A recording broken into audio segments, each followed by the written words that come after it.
Hey everybody, I wish I could be there with y'all. I know Field's doing a great job. And Field, my friend, what a year it's been. And we're all excited, everybody, about this draft. The most fascinating NFL draft I've ever been associated with. I've been doing this thing for 46 years. And the reason why is because of the intrigue early. We know number one, Caleb Williams. Jaden Daniels, we think, Drake May, but then 3, 4, 5, and 6. Where does J.J. McCarthy, quarterback Michigan, end up? What happens with Michael Penix Jr., quarterback Washington? Does he go to the Raiders? Does somebody trade back into the late first round to get him? Where does Michael Penix Jr. end up? That would give you 5 quarterbacks in the first round. Does Bo Nix get into the first round as well to make it 6? How many offensive players go in this draft? A record would be past 19. So we had 19 was the record. Can we get to 2021? I think we can. You think about Laiatu Latu, what a great pass rusher he is out of UCLA. Where does he go? He had the neck injury at Washington. Does he drop into the mid-late first round? And if he does, he becomes a steal at that point.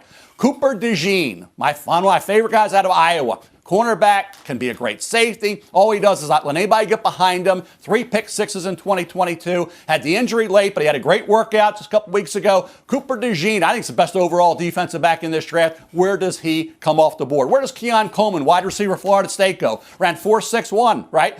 Everybody said if he ran 4.55, he's a first-round pick, but he played like a first-round pick. Where does he come off the board? How many offensive tackles go in round 1? What do teams do that are in a desperate situation for offensive linemen? The Dallas Cowboys, do they stay where they are? They try to move up? Do they use their first and second round pick? I'm talking about the Cowboys on offensive linemen to help Dak Prescott out. That offensive lineman has 2 studs and 3 question marks, right? They also have a need at running back. Could use another receiver, need a defensive tackle, and an off-ball linebacker. Dallas Cowboys, this is a critical draft to maintain their position as a playoff/Super Bowl contender or fade back to where they don't even make the playoffs. The Arizona Cardinals have a ton of picks. A lot of picks in the first 4 rounds. Critical draft for them. Get that big-time wide receiver early and add to that personnel base moving forward. Washington, as well as Green Bay. Green Bay has a lot of picks. Watch out for the Packers. They are a team that went a long way with Jordan Love, caught fire on Thanksgiving against the Lions, leading them to that upset, right? Had that bad throw late, right, in the 49er game, but had a great finish, great second half.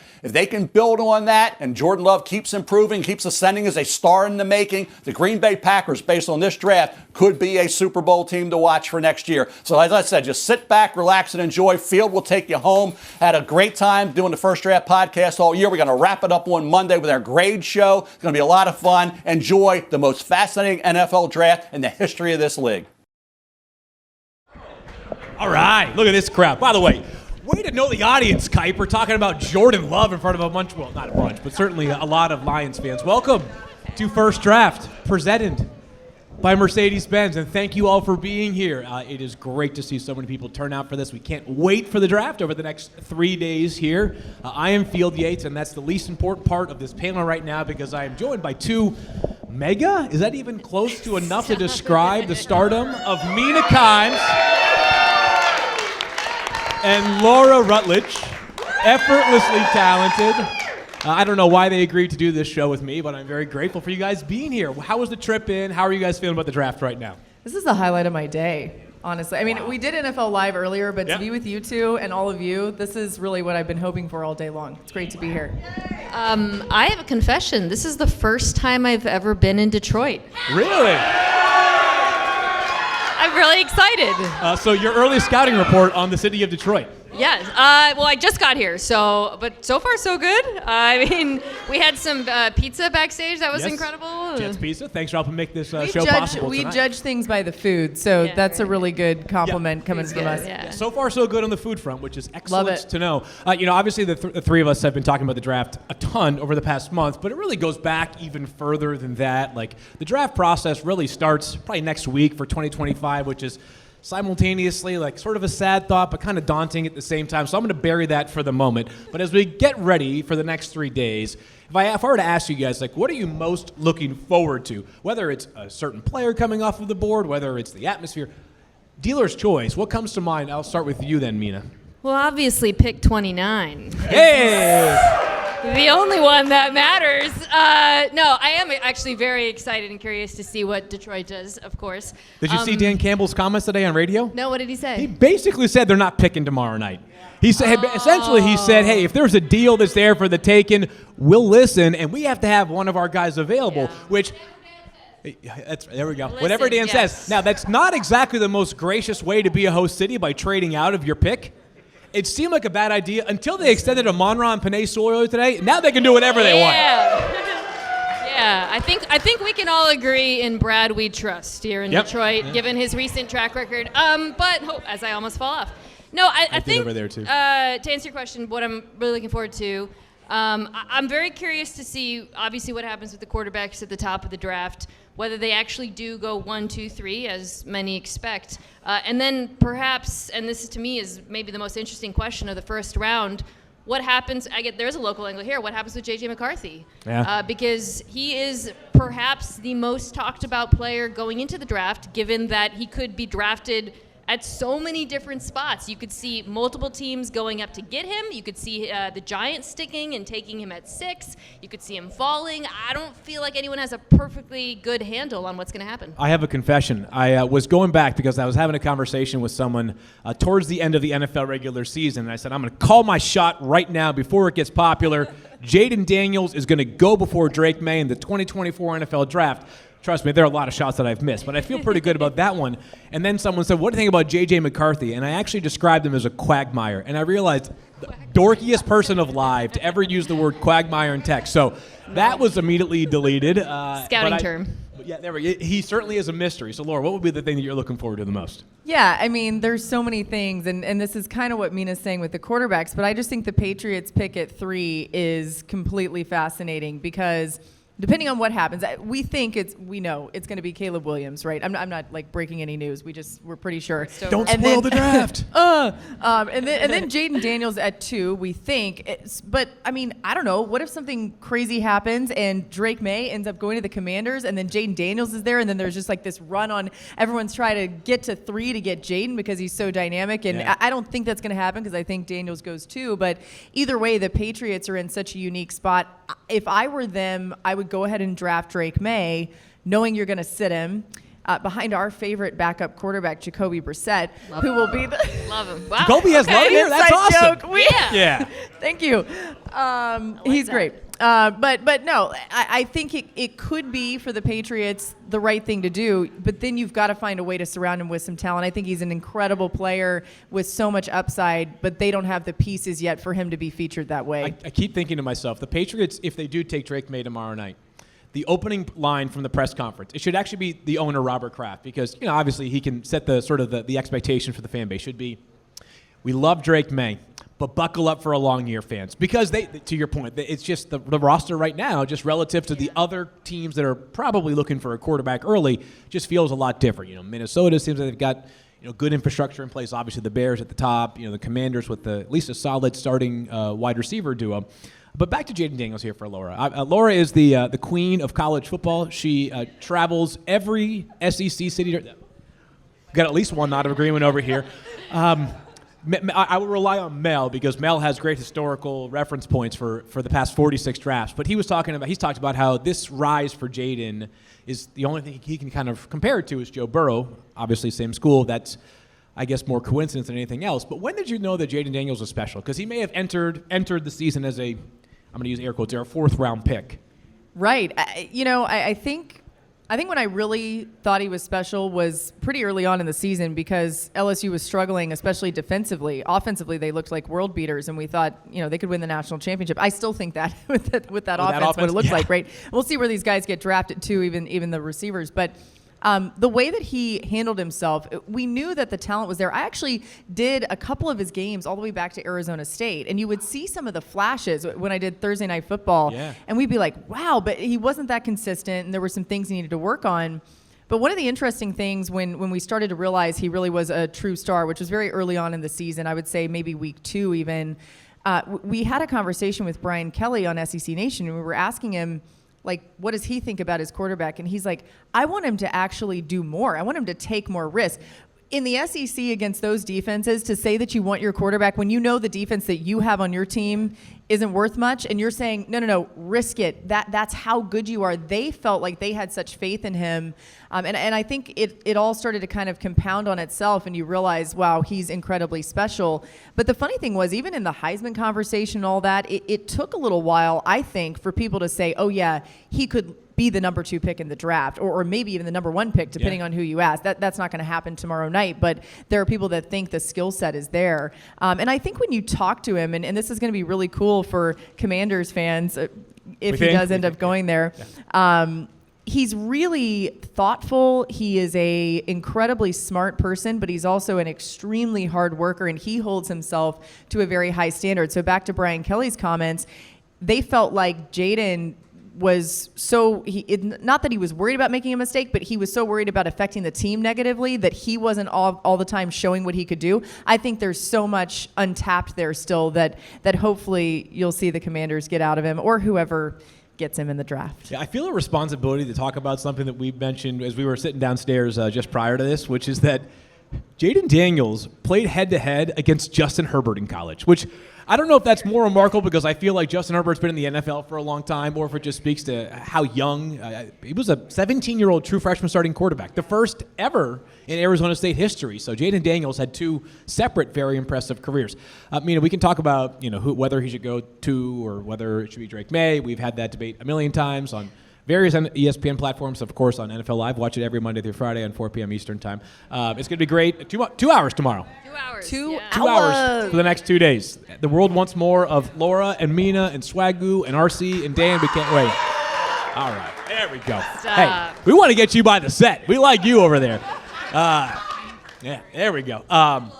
But just thinking about like what I have believed, and if you disagree, please let me know. I have believed one thing about Jaden. Now, you're obviously searching for the upside of these players, right? But we all agree that both he and Drake May have a ton of upside. I believe that he has a higher floor, though, for Drake May, because the minute he enters your program, and maybe that's as simple as the fact that he's got 3 more years of college starting experience. Yeah. But do you agree that the skill set that he brings to the table just presents an innate challenge that is less dependent upon the receivers and the offensive line? Like, the way he changes the numbers of your offense and the opposing defense gives me faith that Washington will be an improved offense, even if they don't do anything else the rest of the way to address the offensive line. Yeah, no doubt. The dual threat ability really impacts defenses, talking about Jaden Daniels, in ways that don't show up in the box score, even when he doesn't run the football, because there's a linebacker spying, you're creating voids in zone coverage.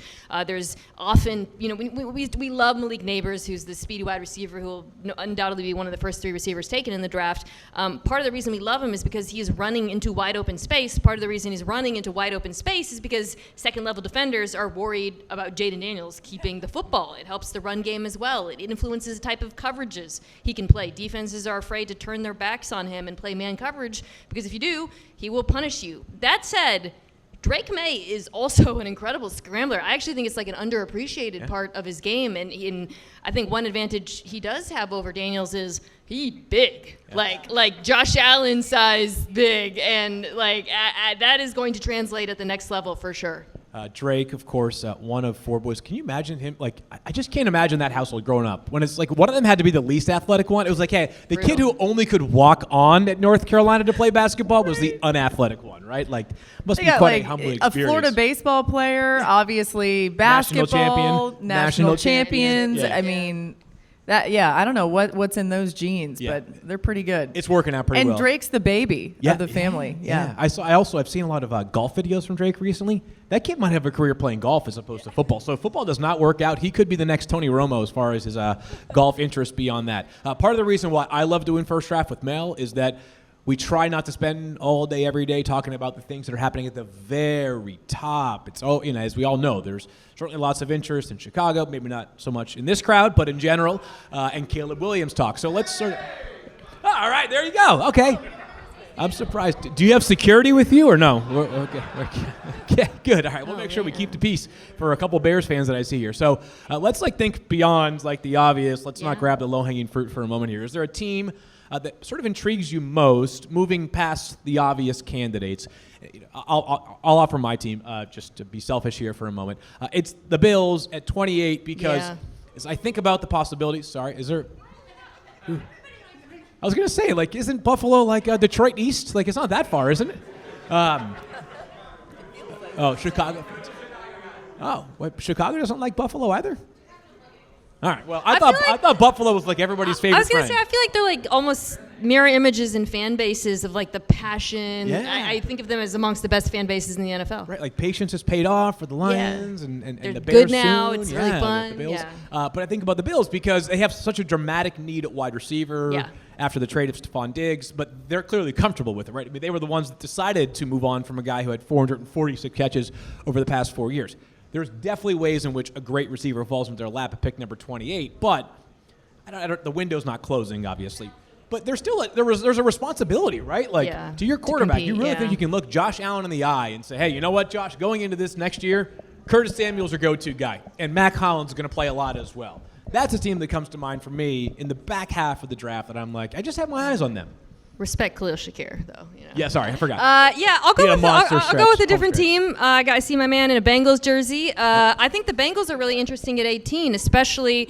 This is not the best for you, but with the news that Trey Hendrickson, the star pass rusher, might want to trade, we'll see how much of that is smoke and real. You never know with trade requests. Usually it just involves money, but I will be curious to see if that influences their draft process at all, because at 18, they could go in, I already thought they could go in a number of directions, offensive line, defensive line, pass catcher, all on the table for Cincinnati at 18. Fun one. I'm going to kind of give two here. One is selfish, so I'll do that secondly. But I'm interested to see what the Chiefs do. I know that's whatever. They win this. I know. But there were so many needs on that team, even when they won the Super Bowl. Yeah. There's a gnat here. Yep. That was a gnat sent by some of you who don't like the Chiefs, and that's okay. I deserve that. But I just think it'll be really interesting. They've at times drafted well, despite having all this success and being later in the first round, obviously. I'll be interested to see if there's a wide receiver there or if they try to get creative. Yeah. My other one is the Falcons. I'm from Atlanta. And that's Right. too high up. Atlanta. That's too high up. No, that's fine. Because Yeah. we're That's not talking one or about, two, which is where most of our real estate has been. But, do they go defense? We were talking about this the other day, and I think Really it's really interesting at 8. So I'm not exactly sure as a Falcons person what I want them to do, but I would say at this point, potentially Dallas Turner. It's wild, though, because if they don't take everyone assumes they'll take a defensive player. If they trade out, we could see the first draft in NFL history where the first 10 players are all offensive, which is bananas. Certainly feels like that's in play. I do have to ask you as a follow-up on the Falcons. So for the past 3 years, when they've had picks 4, 8, and 8, they have bypassed taking a quarterback. And I'm not here to tell you that the quarterbacks that I was suggesting for them at those picks have necessarily become home runs. But still, you would think that, at some point you'd at least try to take that swing. There's been some murmurs, and I don't know how legitimate they are or are not, about them taking a quarterback in the first round. What would your reaction be? I know the draft is great because we get to see it live, but give us the honest answer here. Well, the non-TV version of what you would be thinking. I would actually be excited because I would say, okay, there's a plan there. I mean, it depends on who it would be, right? It wouldn't be one of those top 3, is Bo Nix there? He should be. Yep. You would think Michael Penix Jr. would be there. That's a little high to take both of those players. Yeah. I think somebody's already gone up and gotten J.J. McCarthy by that point. So I don't know if they traded back and got one, that wouldn't make sense. But yeah, if they ended up taking one, I'd be excited about it. I would say, okay, cool. We have somebody for the future. That's a very responsible answer by you, by the way. Because I know, the venom I see, I love this part of the draft too. It's fans, and I understand this. I've been in that same boat myself. It's what are we always doing? Want the first round pick to satisfy our biggest need, right? We need to fill that hole because this is one of the 32 best players, ostensibly, in the entire country that is available for us to draft. We are up against the clock here in a few moments, so we're going to make sure that we wrap this up in a timely manner. But just for part one, to be very clear, favorite player, regardless of criteria. I mean, player to watch, player that you've enjoyed being around, that you think will be taken tomorrow night. Someone come to mind. Tomorrow night. Yeah. Okay. Oh, no, you know what? Whatever. I'll give a tomorrow Sometime this night, weekend. and then I'll give a deep cut, I guess. Not tomorrow night, likely. Okay. My favorite player to watch is Laiatu Latu, the pass rusher out of UCLA, who he could land with a number of y'all's teams. Yep. And honestly, you should be stoked because that guy's bag of pass rush moves is enormous. He looks so pro-ready to me. He's a technician. He's so fun to watch. He just gets at the quarterback at a rate that, frankly, is pretty remarkable compared to most pass rushing prospects. And then my later round pick, I do sense there are some Michigan fans in here. I love Sanders still. Oh, my God. He is I swear this isn't like a pre-planned SpawnCon thing, but he is like if 5 Hour Energy was a player. Yeah. Right? Like that dude flies around like an absolute psychopath. I would want him on my NFL team, blitzing the quarterback, just wrecking souls. I think he's so awesome. I get to claim him because I'm from the state of Massachusetts. We've had like 5 good players ever. He's from Massachusetts. Plays high school football in Massachusetts. So I've Only never met Phil him. would He pull probably that would be able one to out. pick that out of a lineup of 3 people. But I love you too, Mikey. Laura, your answer before I say goodbye to Okay, the two. J.C. Latham, I just love. Yeah. And he Who, calls by the way, himself is bigger than the 3 of us combined. Exactly.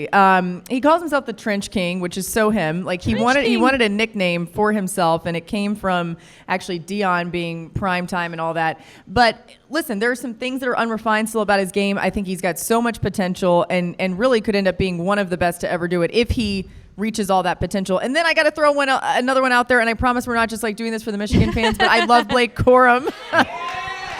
Future Los Angeles Charger Blake Corum. There's a reason y'all won the national championship. You have a lot of good players. Like Blake Corum, watching him play field level is unbelievable. Yeah. The power with which he Love plays, it's almost like he's just willing himself forward. I haven't seen many at that position play the way that he does. That's so good. I'm like rooting for somehow the Chargers. I mean, they need running backs. I am not dismissing it as high as pick 37. the Come second round. on, Nothing get would him. surprise me. Jim Harbaugh loves Blake Corum like probably as As much as he he loves his should. kids. Yeah, deservedly so. I'm sure you all do, with good reason. That's right. Oh, I just learned that. All right, well, I need to send both Mina and Laura off right now. The first overall picks in any draft, as far as I'm concerned, these 2 talents right here. Everybody give it up for Laura and Mina.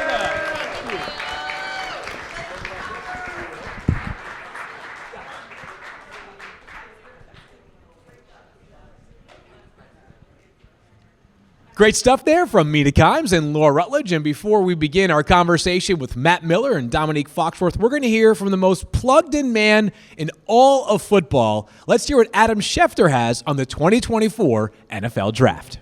All right, time now for our college football podcast van interview presented by Mercedes-Benz Van, and that's where we take a look at the 2024 NFL Draft. A big thanks to Mercedes for all their help in supporting this, and we have Adam Schefter, the only person who I actually trust for draft intel, because Adam, over the past few months, I've tried like crazy to gather as much information from people around the NFL, and frankly, it's hard to know what is real and what is not real. But thanks for joining us.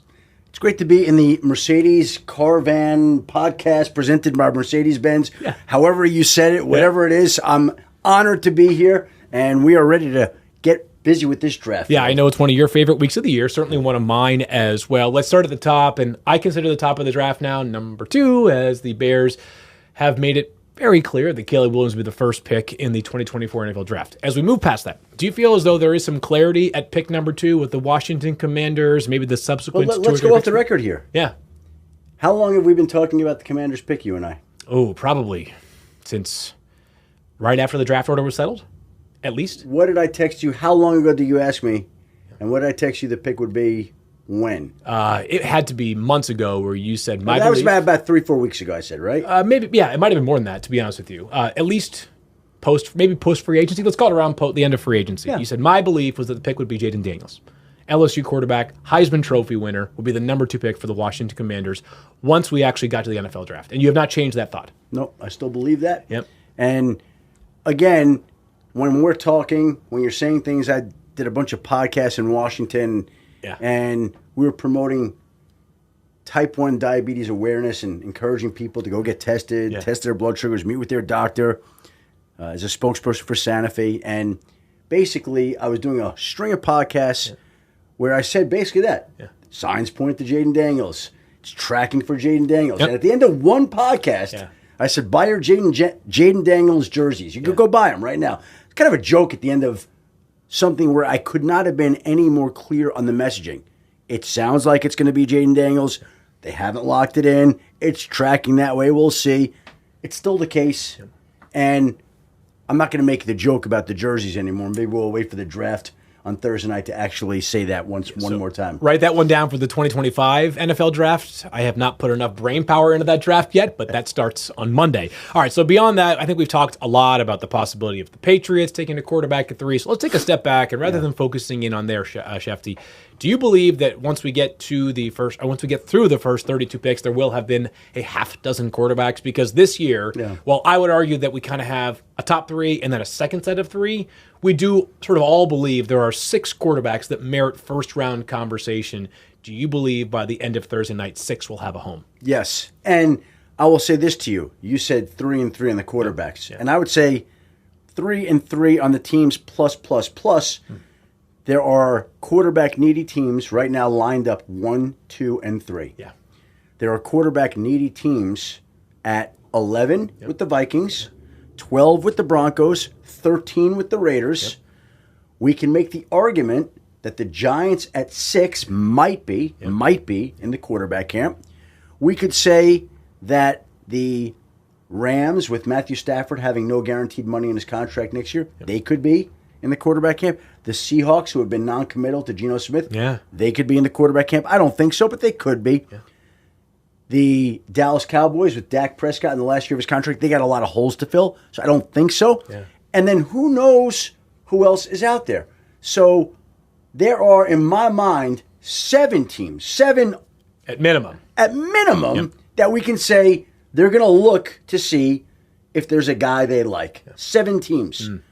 There are 6 quarterbacks before there's a little bit of a drop-off. Sure. That doesn't include the other teams. So just on the business of supply and demand dictates we're going to get 6 taken in the first round. And I believe there will be 6 taken in the first round. I'm bracing for the possibility of trade-ups and trade-downs as it pertains to quarterbacks. We've all talked about it with Minnesota moving up. I'm saying Minnesota could be a moving-up team, so I'm at least bracing for that possibility. But it's good to know that we do think 6 are in play here. It's also a very offensive-heavy draft. While your role at ESPN has involved the draft for the entirety of it, you've loved this exercise since way before your days at ESPN. Can you recall a draft in any time of your career that mirrors this one in terms of the one-sidedness in the first round of one side of the ball, the other? Well, this is going to be strange because the last time we had at least 19 offensive players picked in the first round of the draft, that was 2009. So this will be the first draft in 15 years that we've had this much offensive talent. Because I will tell you this, there will be more. There will be more than 19 offensive players picked in the first round. I would bet the lot on Thursday night. Yeah. I'm telling you there will be. Yeah. I went through, I counted it up.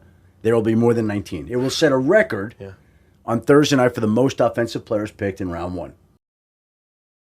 All right, so you guys get me for the rest of the show by myself. Sorry for the letdown. I'm kidding. I am kidding. We are moving on to the next duo, and if you love the NFL draft, if you love anything related to football, if you just love like good, thoughtful discourse in general, like I'm about to bring 2 very smart people onto the stage with me right now. So if they can hear me, as we get up for more drinks, that's allowed. Please welcome NFL draft analyst for ESPN, Matt Miller, and all things football plus just life in general, Domonique Foxworth to the stage.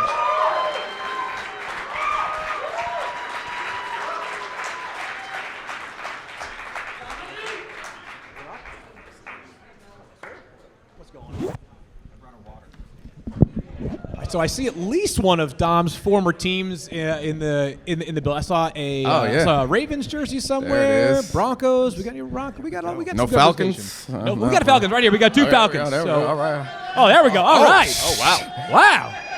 There we go. I love that. 8-year NFL veterans. How you guys doing? How's the trip to Detroit been so far? I asked Mina and Laura the same question, and they mostly judged it based off of the food, which I think is a very reasonable way to judge. I was going to say cold. My first day in Detroit has been cold.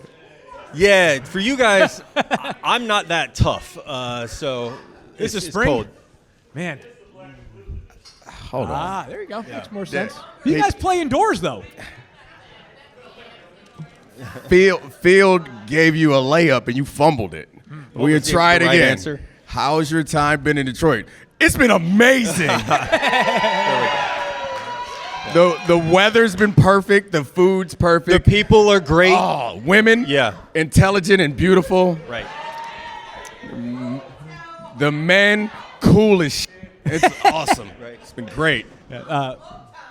See, you took the words right out of my mouth. I was just going to say that earlier, but Mina and Laura talked for so long that I didn't have quite enough time. But pizza's fantastic. Yeah. Hey, Jets Pizza, terrific. This 8-corner pizza. out of control good. Why do you guys like hot dogs so much, though? That's weird. Yeah, I feel like there's I'm shocked. There's a lot of hot dogs. Everywhere I go, they selling hot dogs. Like, really? I didn't know this. Is that regional? I didn't know that. Yeah. Okay. Oh, Coney dogs. Okay. I just learned that. I'm learning a lot. I'm an adult male, and I eat no so goddamn far. hot dog. All right, so we're gonna cover a lot of ground here. We're gonna do a little game. We're gonna manufacture debate. The first time in the history of ESPN that anybody has manufactured debate as part of our programming. So here we go. We're gonna give it a try. We're gonna throw two prospects out there. I'm gonna let each one of these men take a side. We did not assign the side. We said we're gonna figure it out on the fly. So it's possible you guys agree, but we're gonna make you disagree because that's how this game works. We're calling this our face-off. Start at the top. Jaden Daniels, Drake May. I know which case Matt Miller wants to make it his core. Do you want to make the Drake May case then? Absolutely. Thank you, Foxy. There we go. I would love to make player. that case. There we go. All right, so you'll start us off then. Drake May, who we think could be the third overall pick, but if you were the Commanders, why would you take him number 2 overall? He's 6'5", 230 pounds, rocket arm, and white. When did we stop believing in the white quarterback? It's confusing to me. No, seriously. I think Drake May, the knock against Drake May is a bit of risk taking and that sort of stuff. As if Jaden Daniels doesn't, like, his risks are different. He throws his body indiscriminately into defensive players. That is a risk also, and he's not built like someone who can do it. Like, he's not a Josh Allen guy. So I think there's risk in both of these guys. I was joking, obviously, about my reasoning, but I do think that the switch came out of nowhere. Like, it felt like, to me at least, it was Caleb and Drake May and then everyone else. And that's because Jaden Daniels, like, this is his first year being good. So I think At least at this level, right? And he was great. Yeah. So I Best player in college football last year, I understand yeah. the excitement, Heisman Trophy winner. So either way, it makes sense to me. But I do feel comfortable with the body of work from Drake May. It's been longer and also impressive. I think he just described Josh Allen and passed it off as Drake May. 6'5", rocket arm. That would be a good outcome, right? Yeah, that would be the way to go. I would say that Jaden Daniels, experienced. He was the best player in college football last year. He was also the most improved player in college football last year.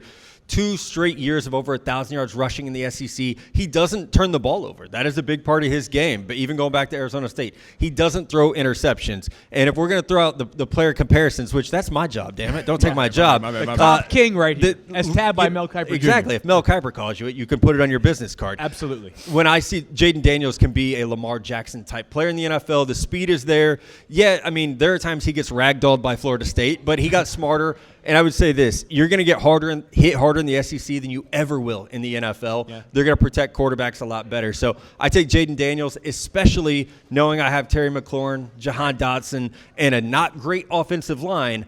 I want the guy who can move and make plays as opposed to Drake May, who's not good under pressure. Let me ask the audience a question. Just sort of show a hand, just like you can, nod your head in agreement or disagreement here. Do you feel like the draft process might be a little bit too long? The pre-draft process? Okay. Wow. So that was actually good. So we kind of got both sides. I think from an entertainment purpose, I think for our network, it's great, right? I mean, we have something to talk about during an otherwise lean time of the NFL calendar. I do wonder sometimes, though, if our quarterback evaluations are influenced by the overthinking of stuff, right? Absolutely. Absolutely right. Drake, any of these guys could bust, right? They could all become, the best player in the history of the NFL, but they could all also be, backups in 2 years. That's inherent to making the transition from the college to the pro ranks. I do wonder sometimes if we tend to overthink it, and we've all. I think we absolutely do overthink the player evaluation. But if you've listened to me talk about the draft on my podcast or any of the shows that I've been on, I think one of the important things that we underestimate and underappreciate is how important the situation is. Yeah. So, I will feel more confident about projecting how good these players are going to be based on where they end up. And there are a lot of quarterback-thirsty teams that are going to draft quarterbacks, and those quarterbacks aren't going to have successful careers, not in my view at least, not because they aren't good, but because quarterback is such a dependent position that you need receivers, you need protection, and you need a coach who's smart enough to put you in positions to have success. So I think that it reminded me when you were talking about the receivers that Washington has. That does feel like a better situation than most, considering how highly they'll be drafted. To your point, this is why you should read my article next week about the top 100 picks in the draft, wait. where I get to do that. I get to look at it after the fact and say, oh, wait, this is a really Top good landing 100. spot for this player. Yeah, top 100. Yeah. The first if you want to help me with the that, Lions you can. take, first of Yeah. all, of course. No, I just think it's an important point to make about the process because I do, and we all have a lot of. It's hard to make the counterpoint to Drake May. The guy's a star. Yep. But I do feel like every year, this happened to C.J. Stroud last year, where it Yep. kind of was like the bloom was off the rose by the time pick 2 was submitted, and he had the greatest season for a rookie quarterback maybe in the history of the NFL. All right, so move on to the next debate here, and I know which. I'm going to have you make the Malik Neighbors case. Malik Neighbors can do that. and Marvin Harrison Jr. This is a reasonable case you can make. What would it be and why? Mine would be I want the faster player. I want the guy who dominates after the catch. If there's a hole to Marvin Harrison Jr.'s game, it is that he is a little bit static on the outside. Malik Neighbors can play inside, outside. We've seen the production from the slot. 4.33 speed. I mean, he has afterburners after the catch. If there is a Jalen Waddle in this draft, it is Malik Neighbors. Or if you want to go crazy, if there's a Tyreek Hill. A lot of people forget, one of the great things about Tyreek is how he's built. He can go up against corners who look like this and just body them because he's a very physical 200 pounds. Neighbors, that was not disrespectful. I love this guy. Neighbors is 200 pounds. You know, he's built like a running back. And so I think in the NFL where we don't have a lot of great quarterback play, the guy that can get open fast on the perimeter and then make something happen in space is important. Yeah. I was thinking about answering you, but then I realized where I was. It's okay. You can do the OH call yourself. Yeah.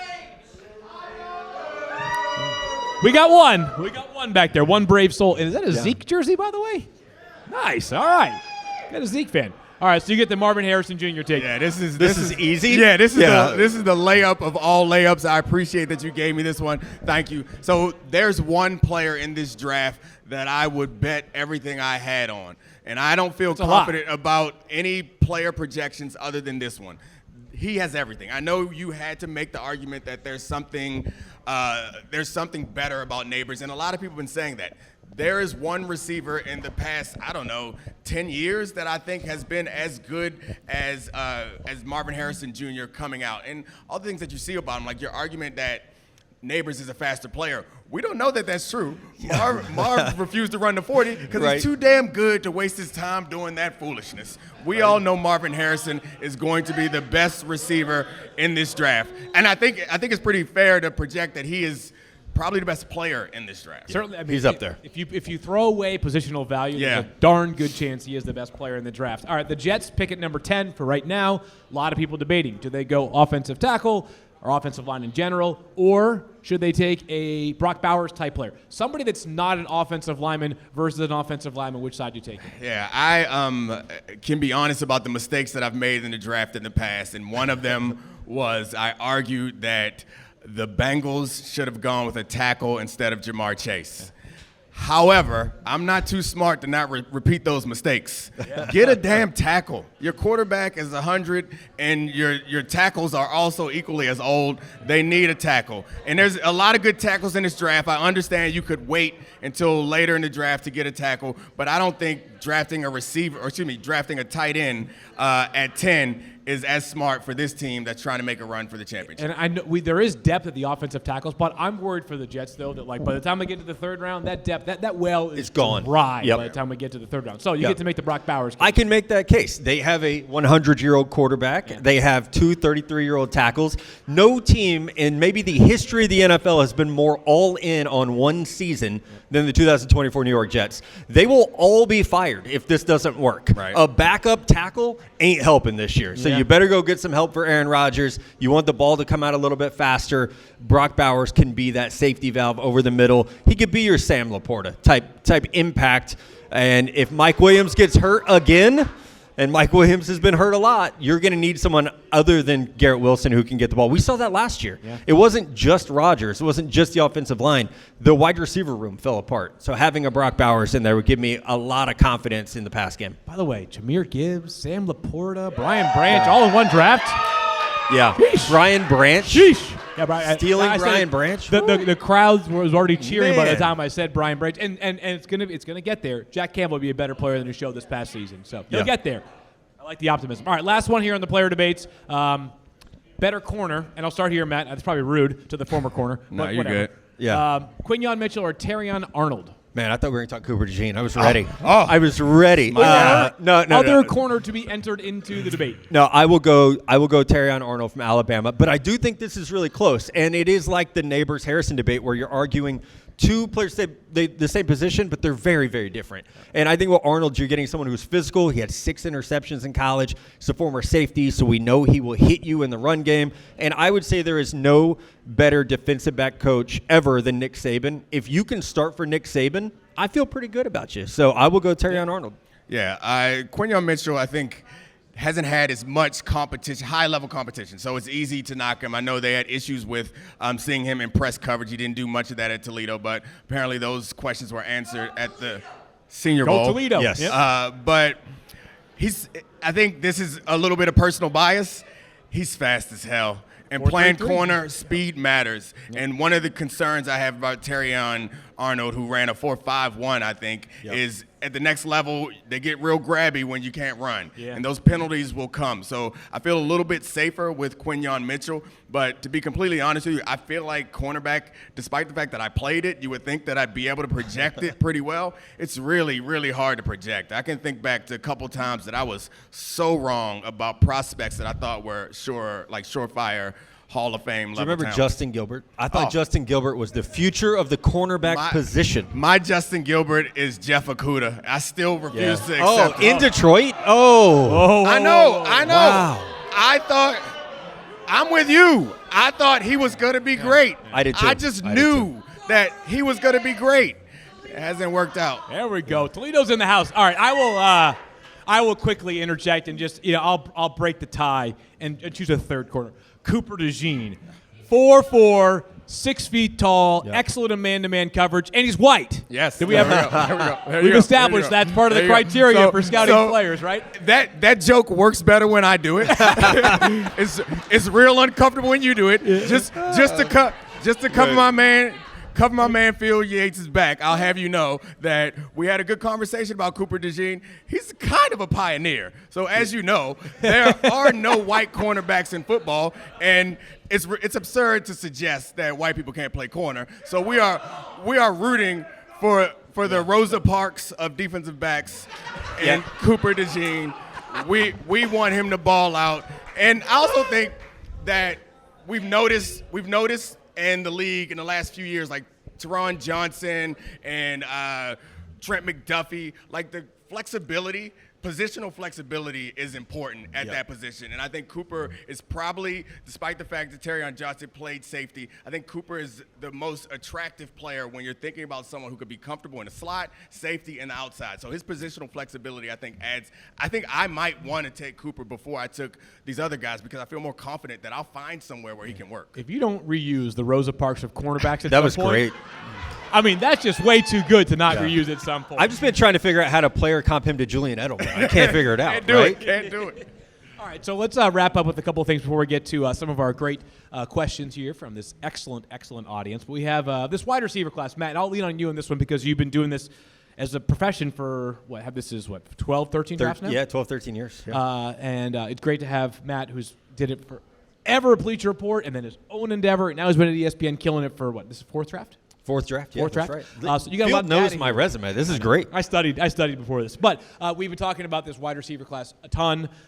How good do you really believe it is? Like sometimes we get caught up in the moment. We say this guy's the best or this group of players is the best. Does this actually stand above all other wide receiver classes that you've scouted in this role? I think it does, and the big reason for that is what we have at the top. So I've never seen a draft class with 3 wide receivers who are this good.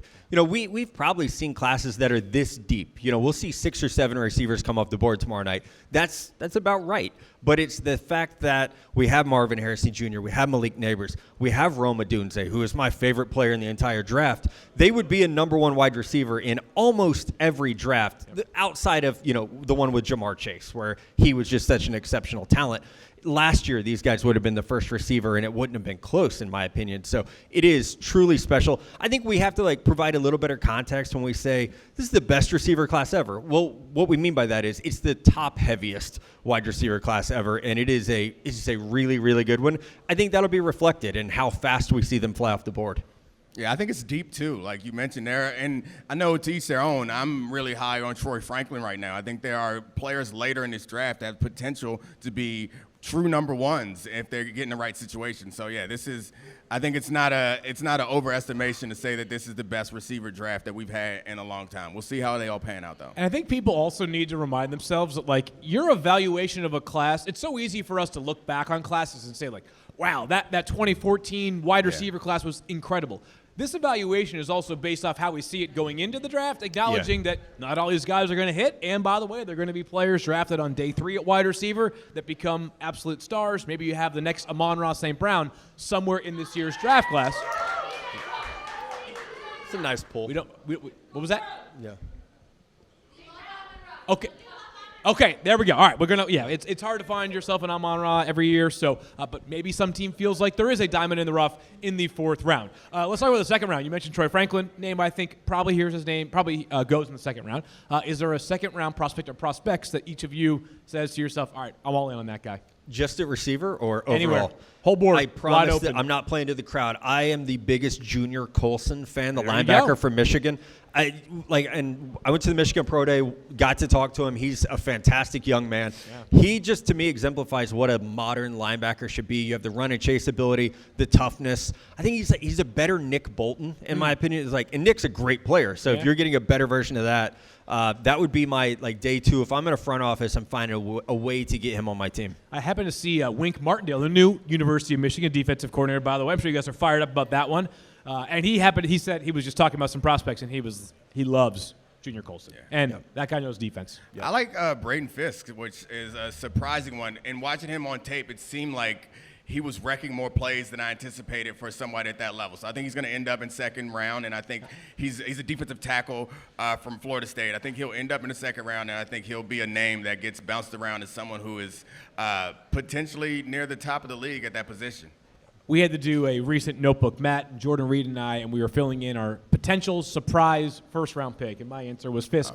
Might not happen because he's an older guy. He's 24 already. But get used to that, by the way, in the draft. Yeah, at least so for many this year. older players, and also with NIL money, right? Guys are inclined to stick around for an extra year because the opportunity cost is different, right? You might be offered $1 million to stay for an extra year, and that might be enough to justify improving your draft stock from a 3rd-round pick to maybe a late 1st round Jaden Daniels. You go from Daniels. day 3 to Good example. top 3 overall.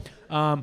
Let's wrap up this portion of the show before we say goodbye to the audio audience, and then we get into the Q&A with favorite prospects. You alluded to Rome Odunze, so if you want to expand on that one, you can, or you can throw somebody else or others out there, and then as many as you guys want, 1 or 100, somewhere in between.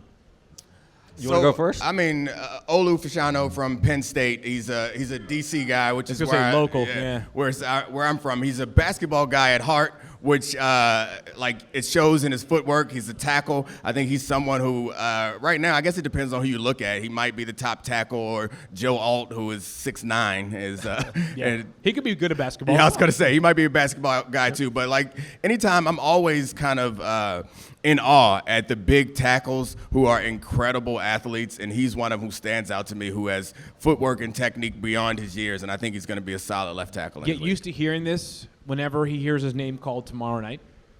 He protected for Caleb Williams in high school. He was teammates with Caleb Williams. That's the one fact that has to be repeated 3,000 times within the first 10 minutes of him finding a new team. Yeah, so I said Rome Odunze is my favorite player, so I'll go defense. And you know this field. I love Byron Murphy from Texas. I think there were times he was asked to play nose tackle so that Tavondre Sweat could play in the 3 technique position in their 4-2-5 defense. And at 6 foot, 310 pounds, he held the nose, no problem. Yep. But when he was allowed to rush the quarterback, he did a great job of it. So I see him as someone that could be that. Justin Matabike is my player comp for him. That could be like a double-digit sack performer. His first-step quickness is great. His strength to control linemen at the point of attack is fantastic. So don't be shocked if he's the first defender off the board tomorrow night. My mock draft came out today. Yours comes out tomorrow morning. Can't wait to read it. Yeah. And I had him as the first defender. 4 more hours to alter it. I think I see. Right? I see I know. Beavers here. I don't know if Ben is here. Yeah. Ben sitting there. I see you guys are one. And they're probably staring like, right at you, one row apart. Ben's Ben's like, "Don't you dare!" Ben's like, "Don't you dare!" I feel like we should ask you these same questions. I know, right? Who's your guy? Who's your guy? Without answering prospect, Jalen Polk, wide receiver from Washington. It's a good one. And it's such a deep wide receiver class. He could be maybe like the 12th receiver off the board. As an aside, if he's there at 60? Is that where the Lions pick? 59, 60? Are you guys used to the fact, like, you guys are going to have to take some 5-hour energy shots tomorrow before the draft? Like, usually it's like 8:30 and it's like, all right, we're good. We took our pick. You know, let's go get fired up about Penei Sewell or something. Different dynamic. Yeah, we love Sewell. We do. But Jalen Polk, wide receiver from Washington, it's hard to say, you know, when the guy might be the 10th, 11th, 12th player is a position drafted, you're sort of, it feels a little bit ironic to be calling him your favorite prospect. We get enamored by the highlight reels, and those are certainly important, and they do carry some value as well. But I have made the comparison for Jalen Polk to like an old school post player in the NBA. There's like zero sizzle, zero flash. He just gets buckets, right? Like, he just makes contested catches frequently. He's got excellent body control. His speed is going to be probably the reason why he drops. He ran a 4.52 at the 40, but if you go look at the rest of the combine testing measurements and agility drills, like they were all pretty much in line with some of the guys. Like he was close to Rome Odunze in a handful of those, and we think Rome might be a top 6 picks tomorrow night. So I got a lot of love for Jalen Polk, probably one of my favorite players to study in the entire draft. What were the other questions as well? Second round player? I guess that would hit both of them right there. Peyton Wilson from North Carolina State, another linebacker that I don't know the range. Hardest part, I think, of draft prognosticating, beyond like just getting the analysis correct, is when a player's got a serious injury, like history, you just have no idea. Like Peyton Wilson go 120th, which would be a Saturday and not Friday night, and I'd say, oh, okay, well, maybe that knee and that shoulder are really that bad. But if you're looking for a linebacker who plays with his hair on fire, who does everything. He's got 6 sacks last year, had 1 million tackles, won the Bednarik Award, which is given to the best defensive player in college football. He's 24. He will be 24 soon, so he's older with an injury history. That could push him down, but his 4.43 speed at the combine was the kind of speed that adds up with the way that he plays the game. Yeah, kind of like Jack Campbell. Longer, taller, guy that just erases passing lanes, and a 3-down impact. There aren't that many quality inside linebackers coming out routinely, and it's interesting because I feel like there was a time when we devalued the inside linebacker position, but it feels like because they are being hunted so often that we need more athletic inside linebackers. So if Peyton turns out to be a special player, I think he could be a huge impact if the injuries aren't as much of a concern. You think about like Philadelphia and how they've changed their ways this offseason. Philly would never spend on a running back, and then they made Saquon Barkley. They gave him the richest contract for a running back in like 3 off seasons. Like Philly, who has notoriously been frugal at the linebacker spot. Like, what if they took a player like Junior Colson or Peyton Wilson in the second round on Friday night? Wouldn't stun me. You brought up injury, which made me think of Latu, the pass rusher. Which, like, if we're going to talk about injury, I think him and Penix are the guys that jump to mind where it's like injuries really impacting them, and if the injury weren't there, the conversation around them would be different. Yeah, totally. Absolutely. There's a chance that, you could tell me he goes 8th, Latu to the Falcons, but it would be a reunion with his former head coach in Washington, Jimmy Lake, rise up indeed. Or he could go 24th, and I'd say, okay, if that neck is scary enough to push him down the board. It happened with Jalen Phillips to the Dolphins 3 years ago. It could happen to a guy like Leatu Latu as well. All right, we're not going anywhere. We have time for a Q&A, and I believe we had some questions that were submitted already. We'll see how we do here. But Jackson, thank you. Yep. So we have a few questions from the audience here, and what we're going to do is I'm going to say someone's name and what you talked about. You raise your hand, and I will come find you. All right. All right. So we have Brian T, who has a question about the Lions. Where's Brian? Oh man. There we go, Brian. All right. You can ask both. All right, cool. Awesome. What's up, guys? How you doing? Welcome to Detroit. Thank you for having us. It's great I got 2 for 1, if that's cool. One, of all the Lions off-season moves, which was your favorite? Gotta be boring and say the 2 that took place today. I mean, That's what I was gonna say. Yeah. Your 2. I mean, I don't know. 2 of your 3 best players. Maybe your 2 best players. Maybe Aiden and Jared also in that conversation. Anytime, that's the beauty of this weekend, right? Like, the goal for the next 3 days is for 32 NFL teams to find Amon-Ra St. Brown and Penei Sewell, right? Guys at the top of the board, you got to nail them. And they nailed Penei, obviously. And then Amon-Ra, that's a day 3 pick. You don't expect all of them to work out like that. But that's the competitive advantage that you gain through the draft on the week on day 3 is if you nail them, that is unbelievably valuable to the rest of the roster. Yeah, absolutely. Couldn't agree more. And this is pending they stay put, which I know we're hearing they might move back, they might move up. But if they stay put, what position do you think the Lions should take in the first round? I think we should go wide receiver. Tell me why I'm right or wrong. Want to go around the horn here? Yeah. You want to start? You start us off. Yeah, I think defensive line. I think you have a chance to build something great. You have Aiden, who's fantastic. You have Aleem McNeil, who's a great young player. I think especially in the NFC North, you have that chance to build something that gives you an obvious strength over the other teams. How about local guy, Darius Robinson from Mizzou, who would be inside or outside player, 290 pounds. He could play on the edge. He could play as a 3 technique. I think having that flexibility on the D-line would be great for them. Yeah, you can never have too many corners. I heard you guys yelling that, but my feeling is more in line with what you said, because I think their D-line was essentially, or their pass rush was essentially Aiden Hutchinson. Yep. And you can't survive that way in football. You're going to need to be able to take some of the pressure off of him, which may make him an even better player. And I think that could be an impactful position for you guys where you can change games because you have another pass rusher opposite him or even right next to him at D tackle. I throw wide receiver in the conversation as well, just because, and I hate to bring up sore subject, but, just the difference between playing in the big game and not is just catching passes, right? We can relitigate the 4th down decision a million times, but you catch the ball and everybody's praising Dan Campbell and calling him, the smartest mind in all of football. That's right. Damn right we do. But interior offensive line, I feel like is a sneakier need. Obviously, losing Jonah Jackson was part of that, but also, Frank Ragnow is the kind, he's unbelievable, but the body has taken a toll. At some point, you got to be mindful about preparing for the future beyond guys like that who have been through so much. We do love Frank. All right, next one. Next question we got from Jason Kim. Wants to ask a question about the Chiefs. Jason, all right.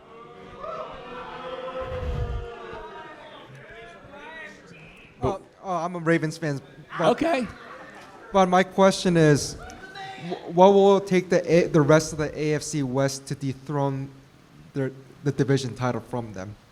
They got to stop making my belief on the AFC West is I feel like so much over the past few years has been trying to do it all in one off season, right? Yep. Like the Raiders a few years ago. Yep. Signed Jimmy Garoppolo. That might have been the year after, but it was trade for Devontae Adams and then give Chandler Jones a ton of money. I'm okay with obviously I love signing Max Crosby to a long-term deal, but it feels like teams have tried so hard. The Broncos last season spent a ton of money in free agency. The Chargers have a chance because they have Justin Herbert, but it just feels like everybody is trying to make it happen overnight when it's methodically. It might take 2 or 3 years, but obviously Tom Brady departing New England was a big part of this as well. But Buffalo realized at some point, if we're ever going to replace the Patriots, it's going to take some time. And what they are now compared to where they were at the beginning of Josh Allen's career is a different story. Yeah, and I think the key there is to build a team instead of looking at, hey, let's trade for Devontae Adams. Now we can go compete with the Chiefs. No, you can't because you're still bad at these other spots. You still have Derek Carr at quarterback, so you're still deficient in those areas. So I think that's the thing is you have to build a team, and then you also just have to get lucky to some degree. It's but I think to that point. And I've argued this, every team in the AFC has to look at this draft of how are we going to catch Kansas City? And if you're Buffalo and you're not taking chances to get up there with Kansas City, or if you're Cincinnati and you're not swinging the bat to try to get impact players, now's the time. Don't get cute and say, let's hold all of our draft picks. Be aggressive. Go get a player that you think could put you over the top. Yeah, I don't think that. Long gone. Yeah, I don't think so. I don't think that I could add too much to what you guys were saying there. The only thing I would say is that you could take a page out of the Chiefs' book in that you have to be flexible. I think a lot of times teams have an idea of the team that they want to build and not the players that are available and the players that they have. So being flexible scheme-wise, all the players in the NFL are good. You can be competitive in any game if the scheme that you implement fits the players that you have. All right, next question we got from Mikey, who has a pick about this year's draft class.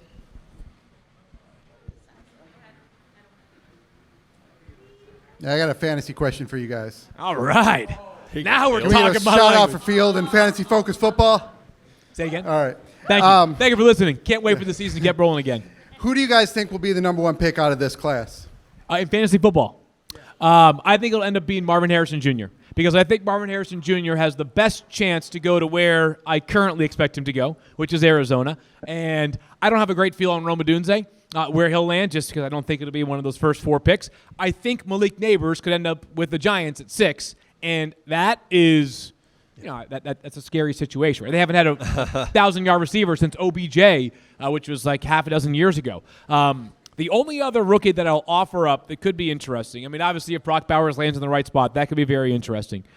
But whoever the Cowboys draft at running back has a great shot to have a massive role right away. And I thought it was that was cute by Mike McCarthy to downplay the possibility that her back could have an instant impact. I think it was yesterday, the day before, at their presser. But if they take a second-round running back, a third-round running back, there's no shortage of names, even in what is not a great running back draft class, that could have a great impact because right now, and things could change at any moment, it's the thinnest running back backfield in the entire NFL. Yeah, not a big Royce Freeman believer. Field Yates isn't. No, you're absolutely right. And I think, to expand that question, for dynasty leagues, I still think Caleb Williams is the guy. Like, I know, like, the year one stats for quarterbacks is never super great in terms of fantasy, but, like, I would buy long on Caleb Williams. I know there are a lot of other quarterbacks in this class, a lot of great wide receivers, but, like, Caleb's the guy. And they do have a good setup. You want fantasy talk? Nah. I mean, you guys nailed it. I think it's hard to project that type of safety from Maryland. It's hard to project that type of performance without knowing where the player is going to end up. So, like, if you don't have a quarterback, receivers not going to put up big numbers. Yeah, that's what makes Marv interesting. Is whether you love Kyler Murray, he's helped wide receivers have great seasons, even if they haven't had a total star like Marvin Harrison Jr. would be. All right, we got one more question. This one is, apologies if I'm saying the name wrong, Jackie. All right. Like I need a microphone. This is cute. No, you don't. I know, right? It carries, right? Okay, so I'm going to try to calm down because I'm not a big Caleb Williams fan, because I'm not very fond of how he acted during the draft, but we're going to, like when we were trying to run our, come on. Okay, yeah. Okay, the combine. I'm not very fond of that, all the right. cockiness. So we're going to talk about J.J. McCarthy, somebody who's a little more down to earth. Okay, right? all right, yeah. And am I from Detroit? Yes. Yes. Okay, so Are you a obviously I'm Michigan going to fan? rep for Michigan, Yeah. right? I mean, natty champs, so of course, right? Yeah. So J.J. McCarthy, where do we think the best fit is going to be for him? We know with his mindset and everything that he's capable of, I feel like a lot of teams aren't thinking about that. Okay, so can we all agree the best, seemingly most realistic landing spot is Minnesota? I said they're not going to like to hear this, but that's what it is. Yeah.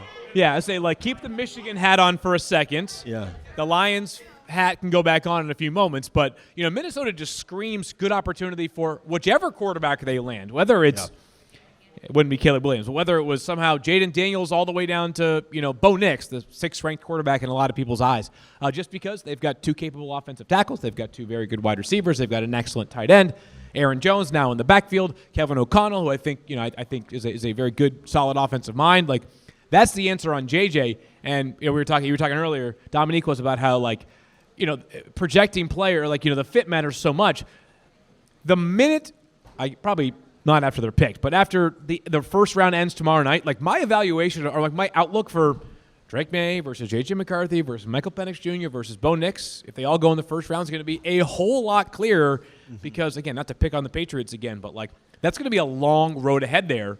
So if J.J. goes to New England at 3, it's going to take some time for him to, But if he goes to Minnesota, 11 or otherwise, I'm thinking to myself, it's a smooth road for whomever the Vikings draft because the infrastructure that's in place is fantastic. Yeah, I agree with you there.